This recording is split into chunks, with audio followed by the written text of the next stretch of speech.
Hey everyone, welcome back. Tonight I'm sharing a spine-chilling story about a group of kids, a game of hide and seek, and a mysterious presence lurking in the woods. It's a tale that blends childhood nostalgia with supernatural horror. And trust me, you won't want to be alone while listening. If you love stories that make your heart race and your imagination run wild, make sure to hit that like button and enjoy the video. Let's dive in. And remember, when you hide in the dark woods, you're never truly alone. I grew up in a neighborhood that backed right up against a stretch of woods. The houses lined one side of the street, neat and identical, their front lawns mowed and trimmed like clockwork. Behind them, there was nothing but trees for miles. The woods were dense, old, and silent in a way that made the air feel heavier. Even as a child, I sensed that they held something timeless, something watching, though I didn't yet understand what. They were both inviting and forbidding, a place where imagination and fear intertwined. When I was younger, a group of us kids from the street used to play together almost every weekend. In the summer, we stayed out late, our laughter spilling into the warm evenings until the light faded and our parents called us inside. Sometimes we ignored them, letting the night envelope us, running from yard to yard, daring each other to be braver, to go farther, to see who could hide the longest. The woods were part of our playground, and though we felt the creeping darkness at the edges, we thought it was only excitement. We thought it was fun. Hide and seek was our favorite game. We began in the backyards, but inevitably, someone would suggest venturing closer to the edge of the woods, into the deeper shadows where the trees grew closer and the light from the street lamps didn't reach. During the day, the woods were just trees and undergrowth, green and alive with birds and squirrels. But at night, they became another world. Shadows stretched like fingers, and every tree looked like a person, standing still and silent. Even the wind sounded different, whispering through the branches with a voice that seemed to know your name. It was thrilling and terrifying all at once. I remember the last time I played hide and seek in those woods. I was 14. It was a late August night, thick with humidity. Even when we ran, the air clung to our skin, heavy and suffocating. There were 5 of us, my friend Tyler, his younger brother Matt, Jason, Eric, and me. The rules were simple. Hide anywhere in the yards or in the woods, but stay close enough to hear the seeker call the round over. Jason volunteered to be it first. We scattered immediately, some running backyards, some pushing into the trees. Tyler and I headed toward the woods, daring each other to go farther than we had before. Once we passed the first row of trees, we split up. I found a fallen log, half covered with moss and leaves, and crouched behind it. My heart raced, not from the fear of being found, but from an unease that was harder to name. The moonlight barely reached the forest floor, and the shadows seemed thick enough to swallow me whole. I could hear Jason's voice counting in the distance, calling out numbers with that familiar, careless certainty that would have been comforting if I weren't alone in the dark. But this time, comfort didn't come. When Jason finished, silence fell. The world changed instantly. The crickets seemed louder, the rustle of the leaves sharper, each sound magnified in the night. I stayed low, holding my breath, and tried to calm my racing heart. Then I heard it, footsteps, slow and deliberate, moving through the leaves in a rhythm that was not Jason's.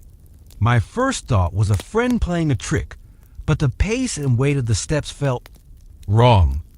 They were too heavy, too certain, and came from a direction that made no sense. I froze. The footsteps stopped nearby. Whoever it was lingered in the shadows, invisible but undeniably present. I wanted to call out, to ask who it was, but the rules of the game and a strange, instinctive fear kept me silent. My skin prickled, and a chill ran down my spine. I thought about Tyler, about Matt, about Jason, about the safety of the yards just beyond the trees. But this was the woods, and the woods felt alive in a way I could not explain. After a long moment, the footsteps moved again, deeper into the forest. I stayed hidden, peeking cautiously over the log, but the darkness made it impossible to see clearly. Moonlight touched only the tops of the trees, leaving the ground in murky gray shadows. I finally decided to creep back toward the yards. My legs felt stiff, my movement slow, as if the trees themselves resisted my departure. When I returned, Jason had already found Tyler and Eric. Matt emerged a minute later, covered in dirt, laughing triumphantly.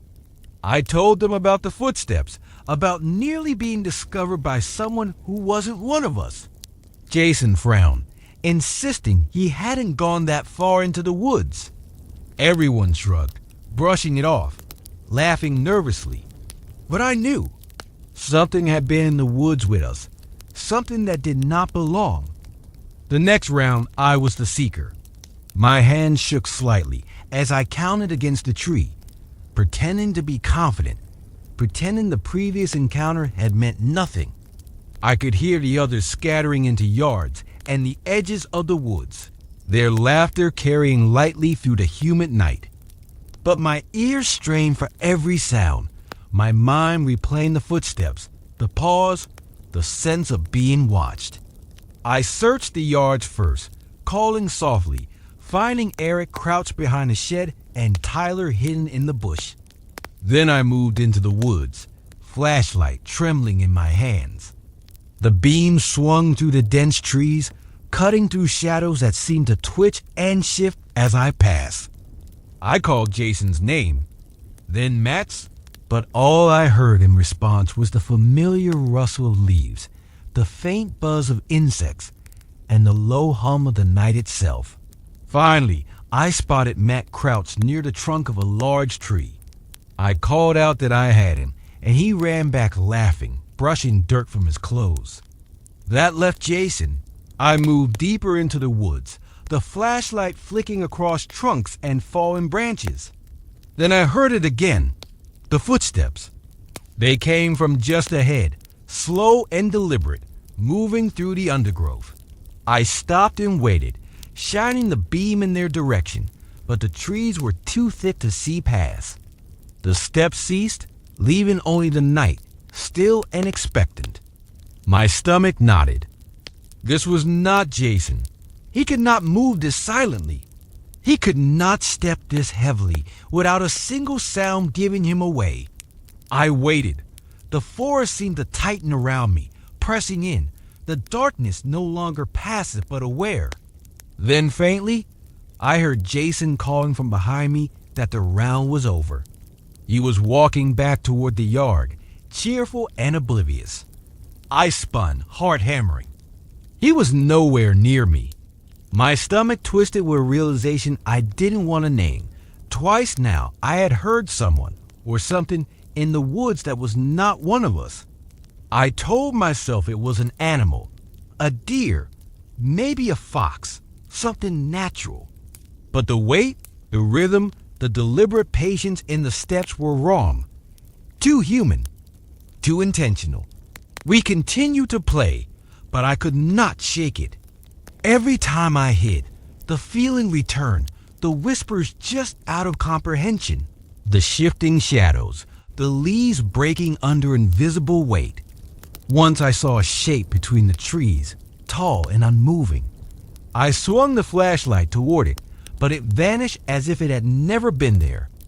The others laughed and ran oblivious, and I forced myself to join them, pretending the tightness in my chest was only imagination. By the last round, Jason suggested hiding in the woods again. I hesitated but followed, keeping close to the edge. I crouched low in tall grass, watching the faint glow of porch lights through the trees.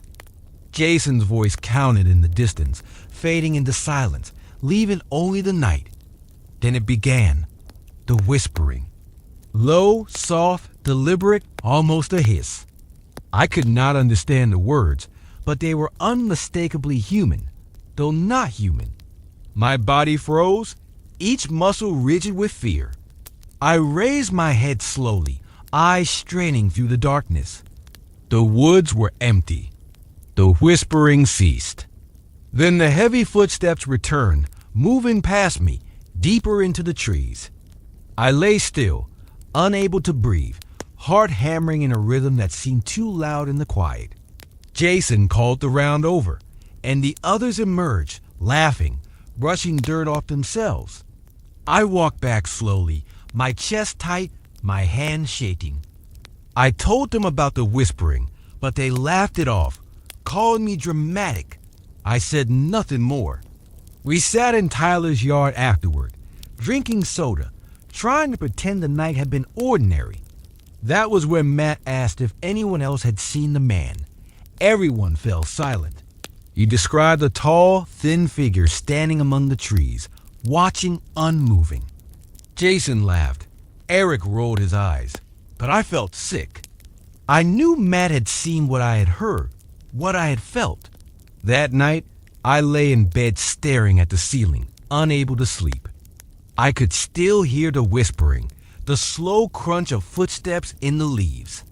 I knew that I had glimpsed something that was not meant to be seen, something patient and waiting.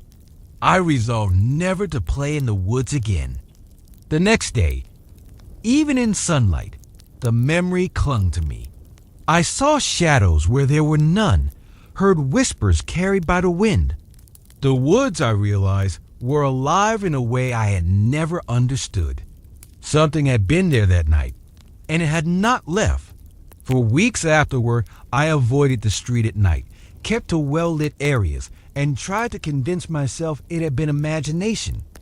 But sometimes, when walking past the edge of the woods, I would catch movement just beyond the tree line, a tall shape that did not belong to any tree or bush. My heart would seize, and I would hurry home, glancing back over my shoulder as if the shadows themselves might follow me. The memory stayed with me for years, long after childhood had passed. Every rustle of leaves, every snap of a twig in the dark, carried me back to that night, to the whispering, to the feeling of eyes on my back. I never played hide and seek in the woods again, and I never returned to the neighborhood at night without a tight knot of fear in my stomach. Even now, decades later, when I hear leaves crunch underfoot in the dark, I remember that night. I remember the tall man Matt saw. I remember the footsteps that were not Jason's. I remember the whispering that I could never explain.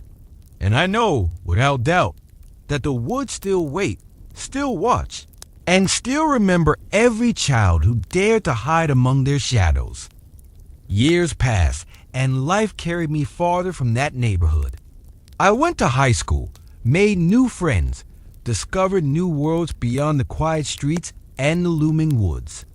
Yet, no matter how much I tried, I could never forget that night. The whispering, the footsteps, the tall man, it haunted the edges of my memory, a shadow I could never shake. I told myself that as I grew older, the fear would fade, that I would outgrow it. But fear, I realized too late, does not fade. It burrows, patiently waiting. I never returned to those woods as a child, not even during the day. But on the first night, I came back as a teenager, drawn by a strange compulsion I could not explain. The memories returned with a vividness that made my stomach churn. I drove past the street where I grew up. The houses looked smaller than I remembered, almost toy-like. But behind them, the woods rose like a wall of darkness, thick and impenetrable. Even from the edge of the road, the trees seemed to move, shadows shifting in the moonlight. I parked my car near the street's end, my hands gripping the steering wheel, heart hammering. Part of me wanted to run, to leave and never look back. But another part, stubborn and foolish, compelled me to step closer. I walked along the sidewalk, the familiar yet unfamiliar street beneath my feet. The air was warmer than I expected, humid and heavy, carrying the faint scent of moss and soil from the woods. I approached the backyards and saw that the fences were older now, some leaning, paint peeling. And then, at the edge of the woods, I paused. The trees seemed darker than before, deeper, as if the shadows had thickened with time. I remembered that night, the game, the whispering. The memory of the footsteps echoed in my mind, louder than any sound outside. My pulse quickened, and yet I felt an irresistible pull forward, toward the place where it had all happened. I stepped into the first row of trees. The woods were alive in the way I had feared, but more intensely now. Every snap of a twig, every rustle of leaves seemed amplified, deliberate. I tried to tell myself it was nothing, that it was only the wind or an animal. But the hairs on the back of my neck stood up when I thought I saw a shape between the trees. It was fleeting, gone before I could focus, but it was there. I walked deeper, flashlight in hand. The beam cut through the darkness, but it felt inadequate, a thin line of light against an overwhelming blackness. I could hear my own breathing, each exhale loud in the heavy silence. Then I heard it, the softest whisper, like a breeze curling around my ear. I froze. The words were unintelligible, yet they carried meaning, a weight I could not define. They were patient, insistent, beckoning. My stomach twisted. The forest had not forgotten me. It had remembered every step I had taken that night, every beat of my heart, every moment of fear. I turned, expecting to see a friend, some rational explanation, but there was nothing. Only trees, shadows, and the lingering sense of being watched. My hand shook as I moved deeper. The whispering came again, closer now, circling, surrounding me. I could not tell which direction it came from. I thought about calling out, but my voice caught in my throat. It was as if the woods themselves had swallowed it, leaving only silence behind. Then, in the corner of my eye, I saw movement. A tall, thin figure, just beyond the reach of my flashlight.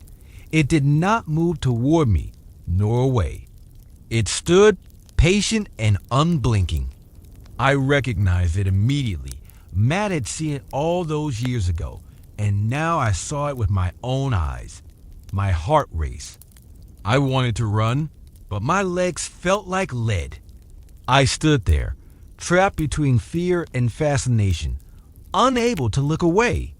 Then, just as suddenly as it had appeared, it was gone, leaving only darkness still and complete. I stumbled back toward the edge of the woods, my mind reeling.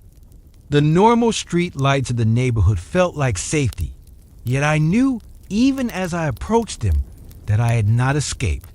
The woods had marked me, remembered me. The whispering followed me, faint now but present, like the echo of a voice I could never forget. I never returned after that night. Not as a teen, not as an adult. I moved far away, built a life where the woods could not reach me, but the memory never faded. Whenever I walk near a forest, hear leaves crunch in the wind, or see shadows among trees, I am transported back to that night, to the whispering, to the figure that waited, patient and silent, watching. Sometimes, in my dreams, I return there. The air is thick and humid, the trees close in around me. The footsteps come again, slow and heavy. And I realize with a sinking dread that the woods never forget. They do not forgive. They wait. And I know that somewhere the figure still watches, waiting for the next child, or for me to return. Years after that return visit, I found that the memory of the woods never left me. I moved far away from the neighborhood, first for college, then for work, trying to escape the shadow of that summer. I told myself I was rational, that the woods were just trees, and that the tall man, the whispering, The footsteps had all been the product of an overactive imagination. But rationality is fragile when memory and fear converge, and mine had been marked that night. Even in daylight, when I walked near forests or parks, I would sense it. The weight of being watched. The subtle sense of someone lingering just beyond perception. Leaves rustled in patterns that made no sense. Shadows moved in ways that defied logic. Occasionally, I would see a glimpse of a tall, thin shape at the edge of the tree line, and my chest would tighten with recognition. It did not have to move.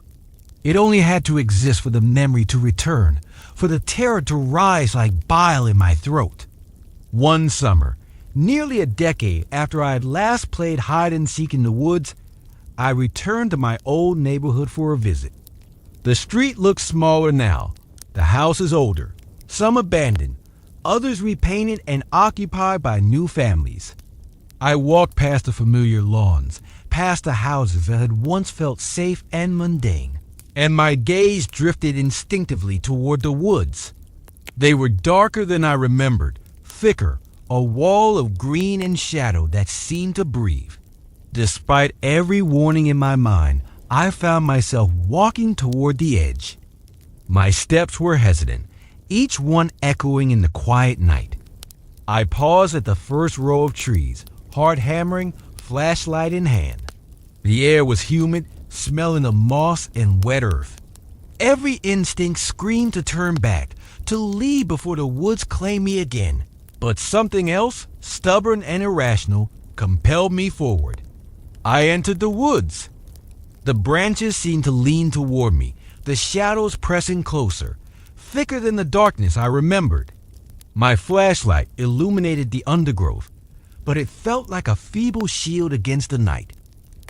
Then I heard it, the whispering, soft at first, almost imperceptible, curling around the edges of my mind.